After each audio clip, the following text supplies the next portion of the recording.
안녕하세요. 데니의 디자인 작업실 상상데니 정도행입니다. 오늘은 영상으로 승진하자 두 번째입니다.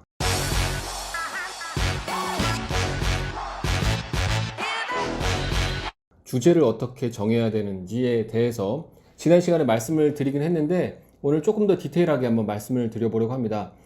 교육방송 연구대는 두 가지 파트가 있는데요. 한 가지 파트는 EBS에서 나온 교육 프로그램들을 활용해서 우리 반 아이들에게 활용해서 그것에 대한 보고서를 쓰는 방법이 하나 있고요. 두 번째는요, 영상을 제작해서 그 영상으로 출품을 하는 두 번째 방법이 있습니다. 제가 지금 안내해 드리는 거는 두 번째 방법입니다. 클립형 콘텐츠 방법인데요. 지난번 시간보다는 좀 더 자세하게 말씀드리도록 하겠습니다. 먼저 사이즈는요, 1920에 1080을 보통 작업을 하시면 되는데 사실은 이렇게까지 안 하셔도 되고요. 1280에 720 사이즈 이상으로만 제출을 하시면 됩니다. 형식은 MP4 방식으로 제출을 하시면 되고요. 지금까지는 그래왔습니다. 그리고 시간은 예전에는 10분 이내 영상이었습니다. 그래서 대부분 10분까지 작업을 했는데요. 재작년부터 7분 이내로 바뀌었습니다. 그래서 3년 전보다 조금 더 많은 분들이 참여하시는데 부담이 좀 적어졌어요. 하지만 7분을 만드는 것도 시나리오가 정확하게 되어 있지 않으면 사실 쉽지 않은 작업입니다. 7분 이내고요. 1280, 720 사이즈 이상으로 작업을 하시면 됩니다. 주제에 대해서 말씀을 드렸는데요. 주제는 어떤 방식의 주제를 선택을 하는 것이 가장 좋은가? 제가 생각하기에는요, 관심 있으신 주제를 선택하는 게 가장 좋다고 생각합니다. 아니면 지금은 내가 잘 모르지만 그동안 평상시 내가 알아보고 싶었던 것에 대한 것을 찾아보시는 것도 좋습니다. 그리고요, 지금 시대 혹은 지금 사회에 지금 가장 이슈가 되는 것에 대해서 나오는 경우도 많이 있어요. 작년 같은 경우에요, 2019년도에 기생충에 대한 작품을 내서 2등급 받은 작품이 있습니다. 인천의 박상영 선생님 작품인데요. 그때 이제 기생충 영화가 나오면서 막 이슈가 많이 됐어요. 그래서 실제 기생충에 대해서 조사를 한 거죠. 지금 같은 경우에는 어떤 게 가장 이슈가 되고 있는지 여러분들도 아실 겁니다. 분명히 올해 이 부분에 대해서 연구대에 많이 제출을 하실 거예요. 두 번째는 역사에 관련된 거는 꾸준하게 나오고 있습니다. 저 같은 경우가 이제 역사 쪽으로 좀 꾸준히 내고 있는데, 역사 부분을 제가 하고 있는 이유가 뭐냐면 상당히 제가 알고 있는 것보다 공부를 하면 할수록 제가 몰랐던 새로운 것에 대해서 알아가는 재미가 있어서요. 학생들에게 이러한 것을 알려줄 때도 역사에 대해서 제가 맞는 걸 알려주면 그동안 몰랐던 부분들에 대해서 학생들이 조금 더 많이 알아가는 장점이 있어서 저는 역사 쪽으로 좀 하고 있습니다. 그리고 요즘에는 저학년들 사용 설명서 이런 것들도 많이 나오더라고요. 학교에서 누구나 알고 있고 누구나 실천하고 있지만 정확한 방법에 대해서 알기 어려운 것들에 대한 영상들도 많이 만들어지고 있습니다. 예를 들면 일기 쓰는 방법, 또 바른 글쓰기 방법 등과 같은 내용이죠. 예를 들면 복도 예절이라던가 이러한 다양한 것들도 사실은 학생들에게 모두 다 다르게 적용을 하고 있지만 어떠한 것이 정확한 방법인지, 물론 정확한 방법이 있다 없다를 제가 딱 말씀드리는 건 아니지만 어느 정도 좋은 방법, 좋은 교육 방법이 있는지에 대한 틀을 딱 만들어서 제시를 하면 좋은 경우도 있더라고요. 그래서 최근에는 그러한 영상들도 좀 나오고 있습니다. 그리고 뉴스포츠는 꾸준하게 나오고 있어요. 그러다 보니까 많은 분들이 참가를 하고는 있습니다. 그리고 많은 분들이 또 항상 뉴스포츠가 선정이 되고 있기는 한데 많은 분들이 하는 만큼 또 많은 분들이 떨어지기도 해요. 그래서 뉴스포츠는 정말 꾸준하게 오래 해오신 분이라면 그 부분을 영상으로 제작해서 안내를 해주시는 것도 좋은 방법이지만 7분 이내에 그 모든 규칙들을, 뉴스포츠의 모든 규칙들을 다 담을 수 있는지 없는지를 먼저 생각을 하시는 게 좋을 것 같습니다. 너무나 규칙이 복잡하고 예외인 경우가 있다면, 그래서 7분 이내에 담기가 어렵다면 좀 제외를 하시는 것이 좋고, 아주 간단해서 누구나 쉽게 활용을 할 수 있다면 활용을 해보시는 것도 좋습니다. 체육적으로는 성기백 선생님께서 많은 활동들을 하고 계시고 많은 영상들을 올려주고 계시니까요. 성기백 선생님 한번 동영상을 한번 찾아보시면 도움이 될 것 같습니다. 영상들 이제 주제에 대해서 좀 말씀을 드리고 있는데요. 또 미래 교육 쪽으로도 또 많이 나오고요. 앞으로 미래가 어떻게 나아갈 것인지, 뭐 AI는 어떻게 될 것인지 이러한 것들도 좀 이야기거리가 될 수 있고 또 환경 문제 관련된 것들도 충분히 많이 나오고 있습니다.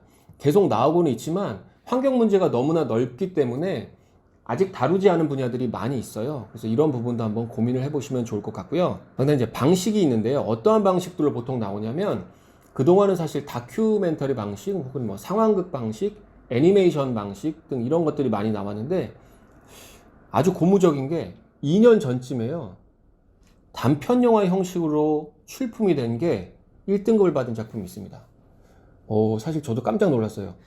제가 이제 영상을 이렇게 하고 교실에서는 영상 제작을 하고 있고 학생 영화 제작을 하고 있지만 실제로 교육방송연구대에 영화 형식으로 제출된 거가 있다는 것에 정말 깜짝 놀랐습니다. 2018년도에 48지 작품인데 한번 보시면 정말 잘 만들었어요. 아이도 또 연기를 잘합니다. 근데 이런 것에 영화 방식을 할 때 중요한 건 뭐냐면 심사하시는 분들이 몰입을 할 수 있는지 없는지에 대해서, 즉 연기하는 학생이 충분하게 그 역할에 대해서 숙지를 하고 편안하게 연기를 할 수 있는지 없는지도 좀 생각을 해보시는 게 좋습니다. 물론 학생 연기이기 때문에 조금 서툴르더라도 괜찮을 수 있지만 만약에 흐름이 계속 끊긴다면 심사하시는 분들이 보다가 끊어볼 수밖에 없으니까요. 이런 부분도 좀 생각을 하셔서 봐주시면 좋을 것 같습니다. 영상 그래픽을 잘 하시는 분이라면 인포그래픽이나 모션 그래픽 쪽으로도 작업을 하시는 것도 좋을 것 같고요. 제가 링크를 드릴 테니까 지난 수상 작품들을 한번 쭉 보시면서 나는 어떠한 방향 쪽이 맞는지, 내가 작업을 한다면 어느 쪽으로 작업을 하는 게 편한지에 대해서 한번 생각을 해보시기 바랍니다. 지금 2월이고요. 이제 곧 3월이 되죠. 그리고 4월에 아마 어떤 방식으로 하는지 나오게 될 겁니다. 지금부터 생각을 해 두셔야 바쁜 3월에 정신없이 지나가기 전에 어느 정도 방향을 잡아 두셔야 나중에 계획서를 제출하시는데 어려움이 없으니까요. 지금부터 한번 생각을 해보시고요. 저한테 좀 메일들이 좀 왔어요. 그동안 교육방송연구대회가 무엇인지 좀 해보려고는 했지만 어떻게 해야 되는지 막막해서 포기를 하려고 했는데 제가 이렇게 안내해 준다고 하니까 그럼 한번 용기 내서 해보겠다라고 한 분이 많이 계셨어요. 그러면 이렇게 생각하실지도 몰라요. 너무 많은 사람이 하면 나는 떨어지는 건가? 그럼 나는 그냥 아예 하지 말까? 이렇게 생각하시면 안 되고요. 입상이 되는 비율은 정해져 있습니다. 많은 분들이 하시면 그래서 내가 조금 더 정성껏 만들게 되면 오히려 내가 붙을 수 있는 확률도 높아져요. 그러니까 많은 분들이 못 붙는 확률에 자꾸 포인트를 두지 마시고 많은 분들이 참여하셔서 더 많은 사람이 합격을 하게 되면 통과하게 되면 내가 통과할 수 있는 확률도 높아진다는 그런 쪽으로 좀 긍정적으로 생각을 하시고 접근을 하시면 좋을 것 같습니다. 자, 그럼 오늘은 이것으로 마치도록 하고요. 다음에 조금 더 깊이 있는 내용으로 준비를 해보도록 하겠습니다. 감사합니다. 4,000시간의 개념에 대해서. 자, 안녕하세요. 열심히 영상을 찍고 있는 그래서 눌러서. 도현이요. 네, 지금 다 하고 있고요. 지금 형 4,000시간이 안 되죠? 아, 제가 4,000시간이 안 돼요. 구독자는 1,000명 이상. 그러니까 구글 유튜브에서 수익을 낼 수 있는 기준이 있어요. 최소 기준이 있는데 구독자가 1,000명 이상, 그 다음에 1년 동안 4,000시간의 시청시간이 나와야지 광고를 붙일 수가 있는데 제가 지금 4,000시간이 안 됩니다. 지금 구독자가 몇 명이에요? 구독자가 지금 2,070명 됐습니다. 그래서 사실 1,000명보다는 2배 가깝게 됐는데 시청시간이 안 나와요. 뭐 하나가 떠야 뭐 한 만회 2만 조회수가 12,000이 나와야지 되는데 재미가 없나 봐요. 지금 1년 안에 4,000시간도 그게 돼야 되는 거죠? 네네, 1년 안에. 그러니까 지금으로부터, 지금이 오늘 21일이면 2월 20일이면 작년 2월 21일부터 이렇게 그 안에 구독자들이나 그 외의 분들이 내 영상을 봐준 시간이 4,000시간이 돼야 되니까 분으로 따지면 24만 분이 돼야 돼요. 근데 제가 지금 보니까 한 16만 분이 됐더라고. 16만 분. 그러니까 아직도 8만 분이 남았어요.